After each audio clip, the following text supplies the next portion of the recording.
guys, on today's episode of my channel we're going to do a simple DIY. Simple is subjective in this case. So here is what I'm gonna need. Okay, I'm not gonna need that, I promise. But we're going to the DIY classroom to make this outfit from a pair of oversized pants. So if you're into DIY, sit back. If you're not into DIY, just watch me make this because I look cute in it. Period.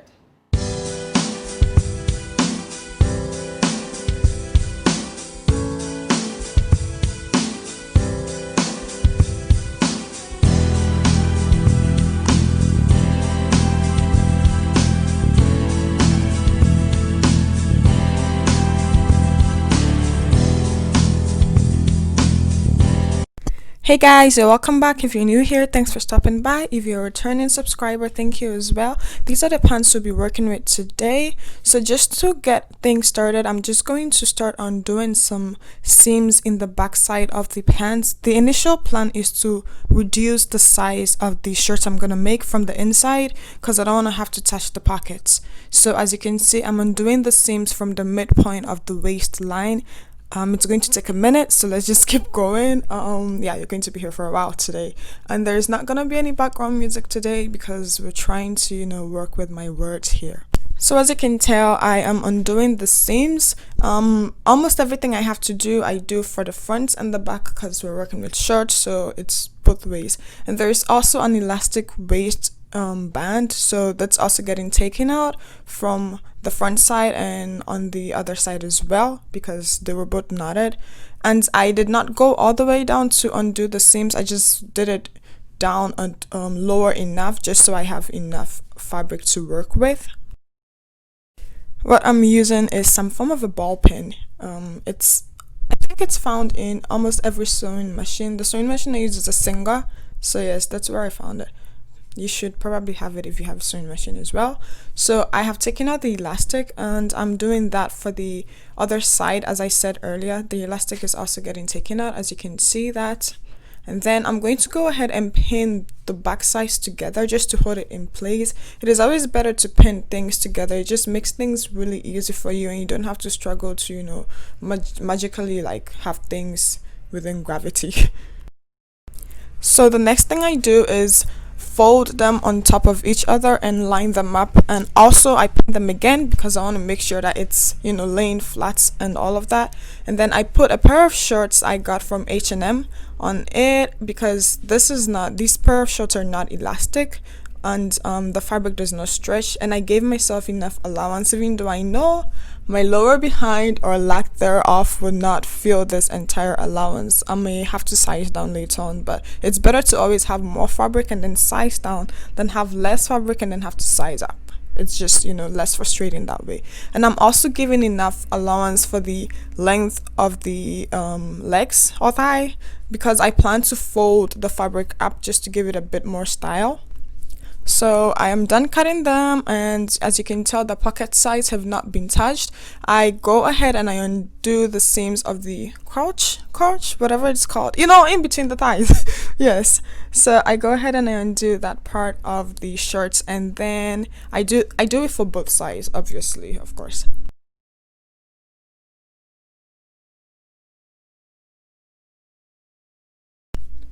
So when I am done undoing these two parts, I'm going to line them on top of each other, pin them again, and then make sure that they're right in place. And I'm just going to do a straight stitch over it.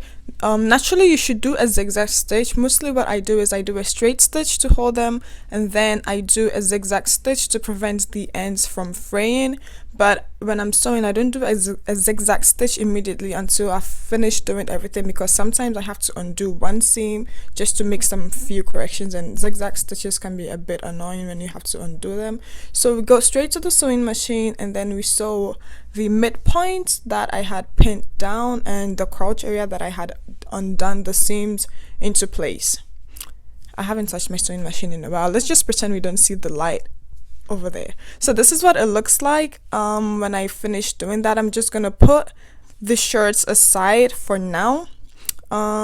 Yes, you can see the pockets. The backside has also not been touched. Oh yes, my brain is working overtime. I do have to cut the waist off where I took the elastic out of it. And do keep in mind that this waistband is going to become quite useful. If you paid attention to the initial part of the video, you'd see that this crunched up waistline was hanging somewhere else on the outfit that I had on. So I went ahead and I cut it off, and then I put that aside, and then I'm going to have to fold the waist line inside. Part of the reason I cut it was because it was too long up my torso, was like basically right beneath my chest.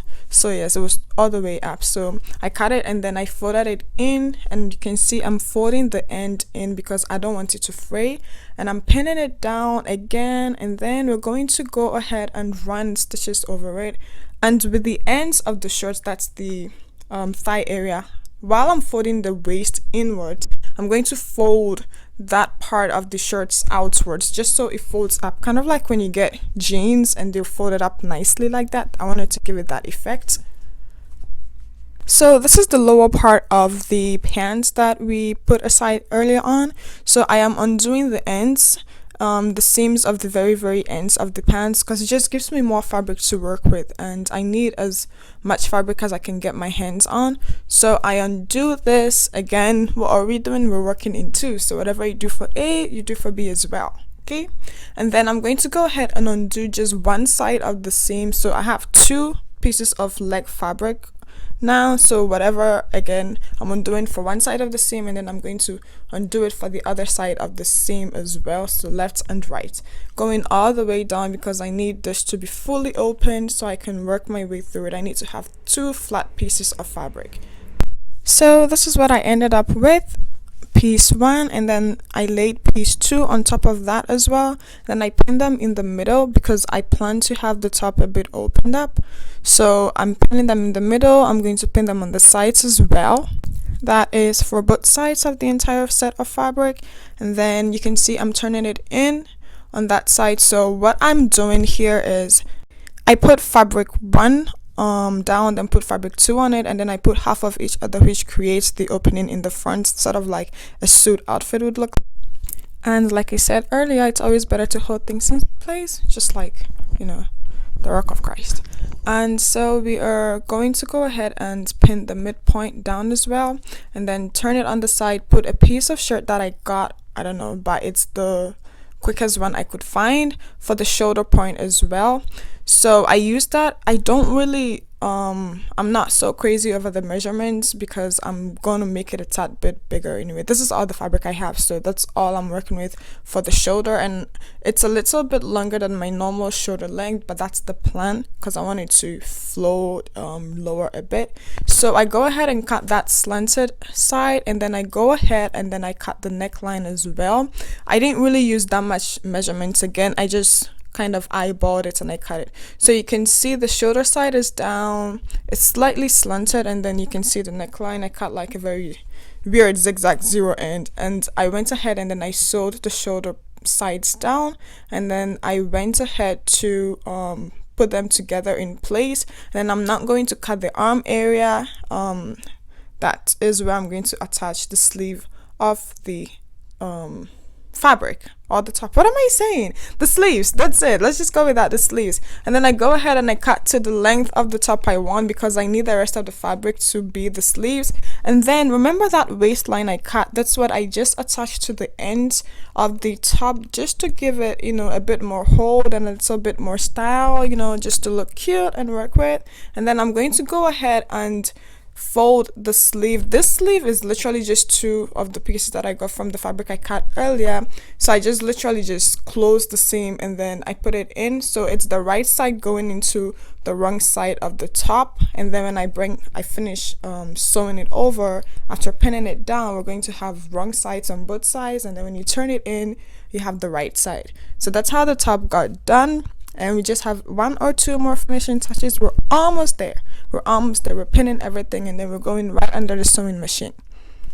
Okay, so I had to change the background I was working with for reasons better off known to me. So as you can see, this is the part of the shirts that I made. This is the shirts as it's been done.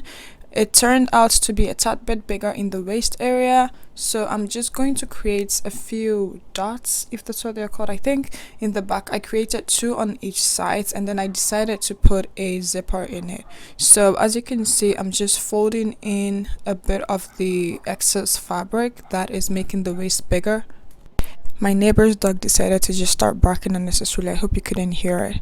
Anyway, so as you can see, I have folded in the excess fabric on both sides, so it's 2 on each side of the back, and then the mid part I'm going to undo the seam again. There's been a lot of seam undoing in this tutorial, so I'm undoing the seam, and that's where I'm going to attach the zipper when it is done.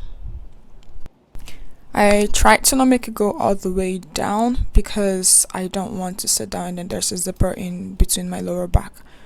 So I'm going to go ahead and attach the zipper. I'm folding it on the inside, that's the wrong side of the shirt, so that the fabric or like much of the zipper is hidden, because I'm trying to hide it as much as possible. This is a regular zipper, it's not a hidden zipper or anything like that.